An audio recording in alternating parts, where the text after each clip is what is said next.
Previously on Tabletop Time, our host Dave was minding his own business when he was suddenly struck with the urge to build and convert a Nurgle Killteam. Innocently and naively, he did just this. Little did he know, this project was a conduit to the Chaos God Nurgle himself. Will our hero survive? Will he paint these models? Find out in today's episode of It's Tabletop Time. And today, we are going to make another bountiful offering to Nurgle. This offering will be to paint a Killteam in his glorious name. Yes, let us begin without any further ceremony. To begin the project, I used some magic to apply spray paint to the models. I could have used a spray can, but magic seemed more evil. Oh my god, there was something in my throat. Oh, that's better. Okay, where were we? Oh yes, I was just talking about how I painted this. I was going to be using the airbrush a whole bunch for this project. And this was a bit of a learning experience for me. I have used an airbrush only once or twice before, and it was time for me to start to get a grips on using it a little bit more. I had this idea to get a very quick tone on the skin for all of the poxwalkers. The poxwalkers for this project would serve as almost a practice run, but I also wanted to get them out of the way painted as bulk before I handled the converted models. I undersprayed these with a deep red on their black foundational spray paint. And then, once that step was completed, I came in from above with a bit of a zenithal highlight of a diseased flesh. I was happy to be quite aggressive with the angles I came in with this flesh tone. The main thing was to have the red as just an undertone, creeping up from that bottom sort of 15 degrees. Now, a lot of Nurgle models I've seen often go for a plague bearer green skin tone, but personally, I find Nurgle all the more disgusting when it is just that bit closer to reality. So I'd be painting these as almost corpses walking, pale but incredibly grimy. With this skin tone rapidly established, I moved on to painting the details. Now I broke some cardinal rules here, painting most of these elements with one thick coat. You'll see that I was using oftentimes simple colors, strong colors, all with a muted palette, such as browns and greens and grays. A lot of my paint scheme would be relying on technical effects, such as Jazz's favorite streaking grime, but also some blood and vomit effects to try and really sell the mini. Now that streaking grime and technical effect would be doing a lot of the work for me, so there was no need to get overly complicated with washes and highlights for this paint job when I knew I'd be getting that work done through the use of streaking grime. Using the lovely scale 75 black metal, I came in and painted the silver areas such as the chainmail, belt buckles, hammers, nails, and Nurgle symbols. And the time had come to use some streaking grime. I geared up with my PPE and tackled this as any slow and steady painter would, with liberal application of streaking grime. Okay, I learned that one from Jazza. The whole model appeared to have lost all of its color and was pretty much a uniform brown. That is how streaking grime is supposed to work. Of course, you come back in with white spirits and you use it to pull away a lot of that streaking grime from the higher surfaces, revealing the areas that you'd already painted. I really enjoy this step. I feel a little bit like a Nurgle archaeologist, peeling away the grime to reveal the beautiful decay beneath.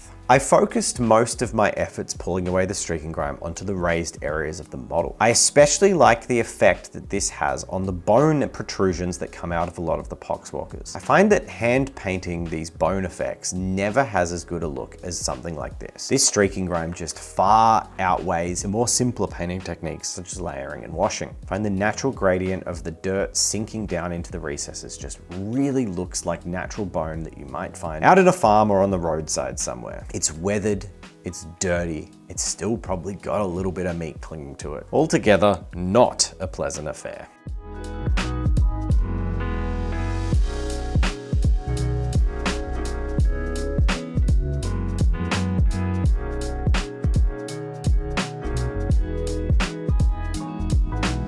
Once the streaking grime had been pulled back, it was time for me to work on some of the elements that wouldn't be matte dulled down with streaking grime. That was some other technical effects, as well as these swollen buboes or giant pimples full of mucus that dot poxwalkers and plague marines alike. These I painted using a simple spherical highlighting technique, building up from that fantastic scale 75 paint around Dubai through to a tan midtone, all the way up to dead flesh and then a white highlight. These disgusting swollen pustules really show off the rewards that await you when you walk down Nurgle's path. Truly beautiful and something that you can bring up on any first date. One of the joyous side effects of these massive boils is occasionally they burst, which means there were also some gaping holes on these models that needed to be filled. I used some Green Stuff World, coagulated blood, and True Blood effects to fill these holes. And then as a final step, I grabbed Vallejo's Vomit technical and began to paint it as if it was pus oozing from several areas on the model. And to give a final little pop that would draw the eye, I got fluorescent green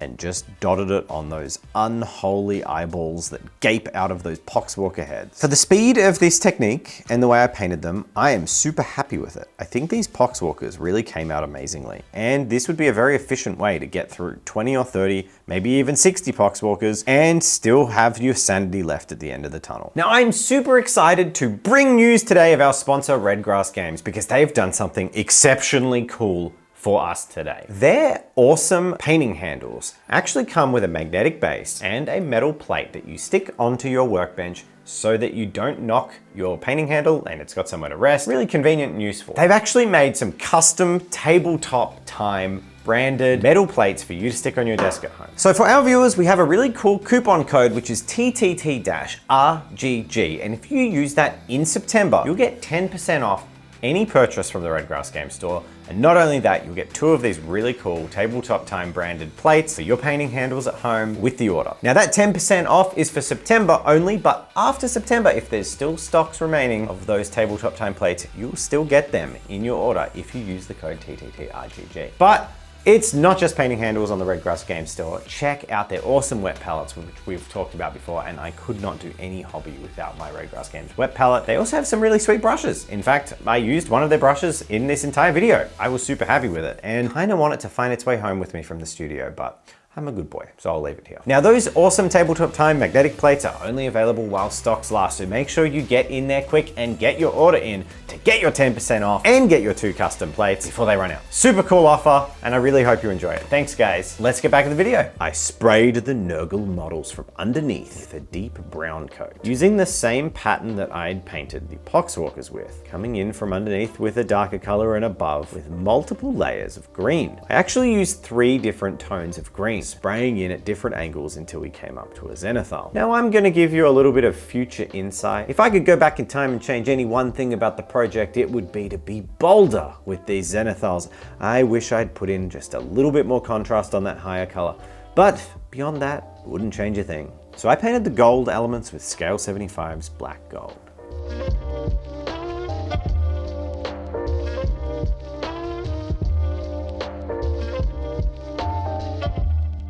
After the black gold was painted, I painted the silver areas with black metal, and it was good. I covered that rot. I covered it well. Hey,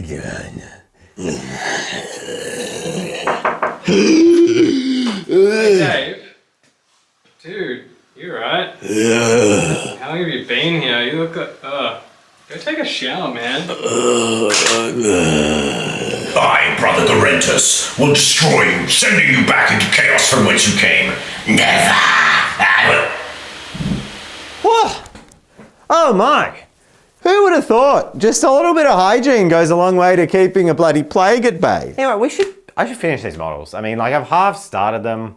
I get it, but yeah, let's just finish them. Let's finish them. Let's do it. Well, having masterfully defeated Nurgle through the art of soap and water, it was time for me to finish this project. Much like the Poxwalkers, some of the Plague Marines were covered in weird tentacles, so I used similar colors to make sure that they tied in together as a kill team. However, one area I wanted to do a little bit differently on the Plague Marines was to have a few diverse skin tones amongst the disgusting Blighted. I figure that those who accept Nurgle's plague come from all walks of life and they should recruit from all different kinds of worlds. There were many elements on these models that needed to be painted, and certainly a few more decorations than the Poxwalkers had. Most of the melee weapons came from the Blight King kit. They had this amazing wooden texture that I didn't want to abandon. I have no issue with the idea of Nurgle's Plague Marines bearing weapons made of the wood from the strongest trees in Nurgle's garden. I used the same metallic color as I had on the Poxwalkers for the silver, which was black steel. Now, a model that required particular attention was of course the Plague Champion. He had a lot more flesh on him, and that flesh would need to stand up to scrutiny. So he certainly got more attention when painting that flesh than the other models, going so far as to using a couple of washes pre-streaking grime, making sure that his swollen foot looked a little bit more sore and swollen and painful and awful than the other parts of his body. This model also had some elk horns, which seemed to have rotting flesh with bone peeking through. So I painted the inside areas bone, painted the outside a dark decaying brown, as if the skin or the material of the antlers was rotting away. The Plague Champion was also the only model that received a very special color, Scale 75's Peridot Alchemy. This was a unique color for the blade of his Plague Sword. I thought it made it stand out a little bit more than the other metallic areas, but I didn't want to go with silver. I wanted it to look like a corroded, greeny metal gold, something really at home and also alien. You wouldn't want to get stabbed with this thing. As a final step for the Plague Marines, I sponged on a little bit of brown onto the armor. This would form the foundation for where I'd be placing my sponged rust once I'd done the streaking grime.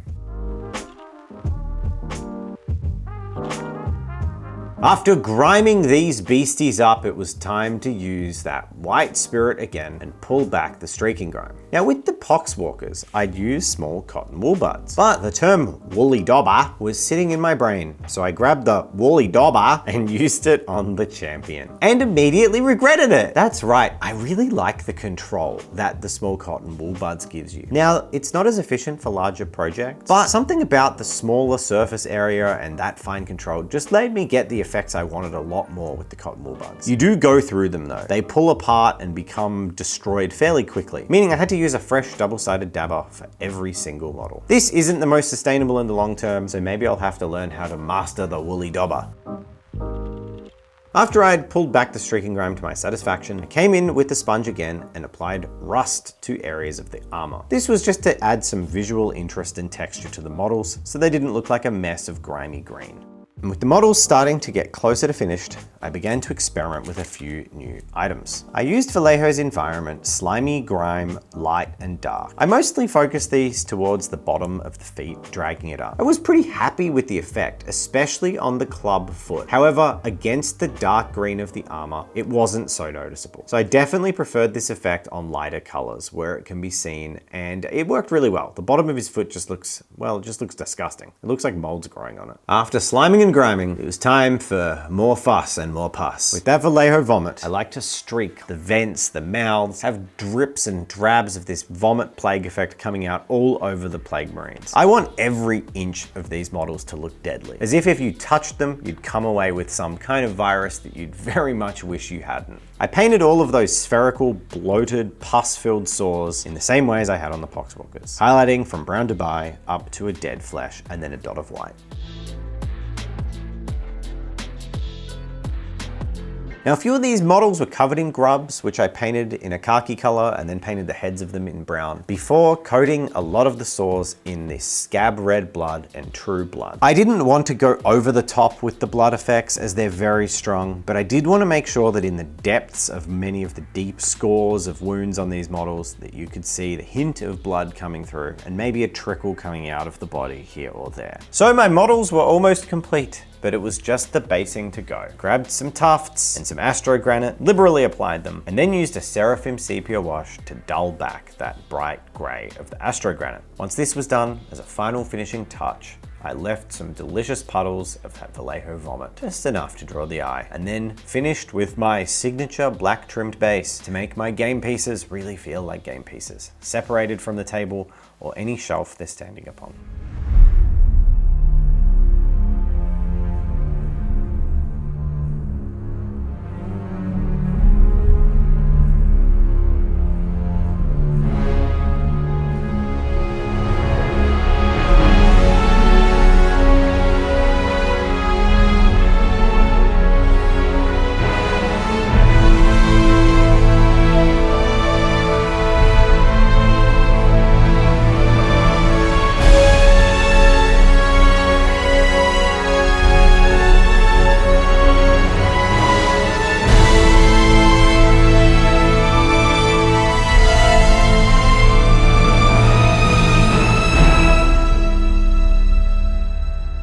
there you have it. We're done. The kill team is finished. You've seen them. Hopefully you liked them. And I really hope you liked this video. We filmed in 2 parts so we could tackle a bigger project.